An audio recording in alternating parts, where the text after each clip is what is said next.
안녕하세요. 수발TV 이영우 센터장입니다. 오늘은 영화 스틸 앨리스를 만나는 웬디라는 주제로 공부해 보겠습니다. 2015년 1월 영화 스틸 앨리스가 개봉되기 전 BBC 프로그램은 영화 개봉에 맞춰 단편 영화를 제작하려고 웬디에게 비디오 카메라를 주고 한 달간 치매 환자 일상의 단면을 기록하게 합니다. 웬디는 가능하면 이러한 요청과 인터뷰에 응합니다. 언제까지 이런 새로운 경험을 누릴 수 있을지 몰라 모든 기회를 잡는 것입니다. 특히 겁나는 일은 더 잘 응하는 편입니다. 웬디는 비디오 카메라 작동법을 수차례 들었지만 계속 실수를 합니다. 촬영하는 줄 알고 비디오 카메라 앞에서 일상을 녹화하다 나중에 재생 버튼을 누르면 녹화 버튼을 누르는 것을 잊었음을 깨닫습니다. 하지만 계속 녹화를 시도하고 나중에는 자신감마저 붙습니다.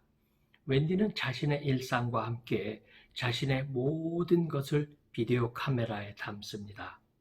칸마다 요일 스티커가 붙은 약통, 그 안에 있는 알약들, 기억의 방과 웬디 자신을 차분하게 만드는 모든 사진들, 자신의 모든 것을 이 작은 까만 기계에 담습니다. 웬디는 카메라에 털어놓습니다. 딸들에게 너희가 방에 들어왔는데 내가 못 알아보는 날이 올 거야 라고 말했어요. 너희 이름을 모르더라도 분명히 서로 감정의 끈을 느낄 거라고, 또 내가 알아보지 못해도 딸들을 여전히 사랑한다는 걸 알아달라고 당부했죠. 웬디는 가슴 깊숙한 두려움을 카메라에 털어놓기가 생각보다 어렵다고 생각합니다. 웬디는 어느 날 자신의 사무실에서 길을 잃은 순간을 촬영하고 싶다는 생각을 합니다. 문 밖에 나서자 거기가 어딘지 아득히 잊었던 그때를 녹화 버튼을 누르자 빨간 불이 반짝이기 시작하지만 멘트를 할 순간에 할 말을 잊고 맙니다. 저 센터장도 유튜브를 촬영하면서 종종 할 말을 잊곤 합니다. 치매도 아닌데 말이에요. 우리는 흔히 치매 환자라고 하면 누워 지내는 노인을 연상합니다. 이것을 바꿔야 합니다. 치매에는 말기뿐만이 아니라 초기와 중기도 있다는 사실을 알려야 한다고 웬디는 생각합니다. 우리 건강한 일반 사람들이 치매 환자에 대한 고정관념을 바꾸는 것, 특히 머리에서 치매 환자에 대해 생각하는 이미지를 바꾸는 것이 참 중요합니다. 웬디는 스틸 앨리스 소설을 3번이나 읽었지만 알츠하이머를 앓는 덕분에 매번 처음 읽는 것 같다는 생각을 합니다. 영화를 보며 책에서 공감한 주인공 그녀의 급격한 퇴행이 너무도 생생해서 보고 있기 힘들 것 같은 생각도 듭니다. 여러분도 이 영화 스틸 앨리스를 꼭 한번, 아니 여러 번 보시기를 제가 강추해 드립니다. 이 영화는 치매에 대한 통찰력, 또 병의 현실, 그리고 병이 개인과 주변 사람들에 미치는 영향이 담겨 있습니다. 앞으로 센터장이 스틸 앨리스와 같은 영화도 소개할 예정입니다. 기대해 주세요. 웬디는 영화를 보면서 자신이 느끼는 똑같은 상황이 지나가는 장면에 몰입합니다. 영화에서 앨리스의 표정과 자신을 비교해 봅니다. 영화에서 눈을 뗄 수가 없습니다. 마치 자신의 생활을 뺏겨놓은 듯한 장면을 지켜봅니다. 꼼짝할 수가 없습니다.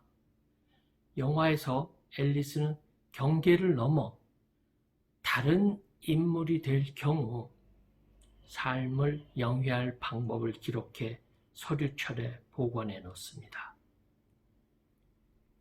앨리스는 애쓰지만 잔인한 시간은 그녀를 돌아오지 못할 곳으로 데려갑니다.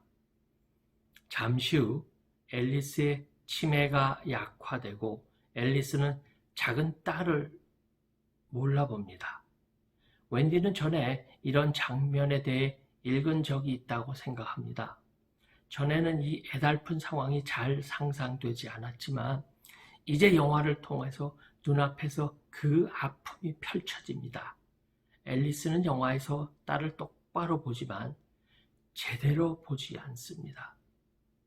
웬디는 영화를 보면서 영화에 대해 리뷰를 해야 하지만 너무 영화에 몰입하여 노트에 리뷰를 쓸 수가 없습니다. 영화를 3번이나 보지만 똑같은 결과입니다. 영화는 기억을 무차별적으로 빼앗기는 양상을 그립니다. 아무리 사랑하는 사람도 알아보지 못할 수 있다는 것을 보여줍니다. 웬디는 생각합니다. 사랑 안에 이의 이름이 사라져버려도 감정은 남는다고.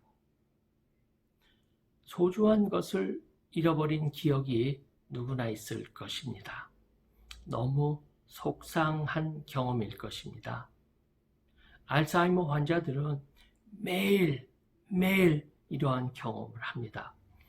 없어지는 게 물건이 아니라 가장 소중한 기억, 나를 만드는 사연이기에 더 아플 것이라고 센터장은 생각합니다. 하지만 감정까지는 잃지 않기에 그 텅 비어버린 슬픈 눈 뒤에 사랑이 단단히 남아 있으리라는 생각을 하기도 합니다. 영화평론회에서 웬디는 앨리스, 줄리안 무어를 만납니다. 줄리안이 웬디에게 묻습니다. 제가 제대로 연기했다고 보세요, 웬디? 웬디가 답합니다. 제대로 포착한 한 가지는 눈빛이었어요. 줄리안의 눈은 치매를 앓는다고 말해주더군요. 줄리안은 웬디의 말에 행복해하며 미소를 짓습니다. 줄리안이 다시 묻습니다. 웬디, 요즘 어떻게 살아가세요? 웬디는 답합니다. 순간을 위해 살아요. 이제는 계획을 세우지 않아요. 다가오는 하루하루를 그냥 즐겨요. 줄리안과 웬디는 이 병이 주는 가혹한 가르침에서도 누구라도 배울 게 있다고 생각합니다. 며칠 후 웬디는 아침에 깨어 이메일과 문자를 확인하다 줄리안이 스틸 앨리스로 아카데미 여주연상을 받았다는 소식을 접합니다. 시상식에서 웬디는 줄리안이 웬디를 언급했음에도 확인합니다. 그리고 웬디는 줄리안에게 사인받은 책을 집어들고 표지를 넘깁니다. 거기에는 웬디에게 당신을 알게 되어 정말 행복해요. 사랑과 감사를 담아서 줄리안이라고 써 있습니다.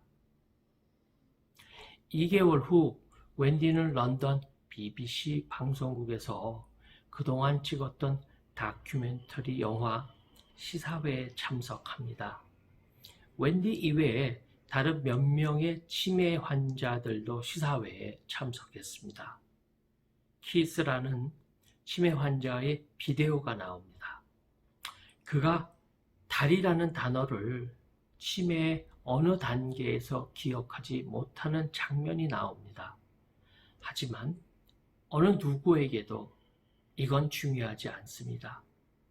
달이 하늘에 떠 있는 아름다운 것임을 키스가 아는 것으로 만족하지 않을까요? 오늘은 스틸 앨리스, 줄리안 무어를 만난 웬디의 일상에 관한 이야기를 함께 공부했습니다. 기억은 없어지지만 마음속에 따뜻한 감정이 영원히 남아있음을 기억하면서 오늘도 수발TV 이영우 센터장이었습니다. 안녕.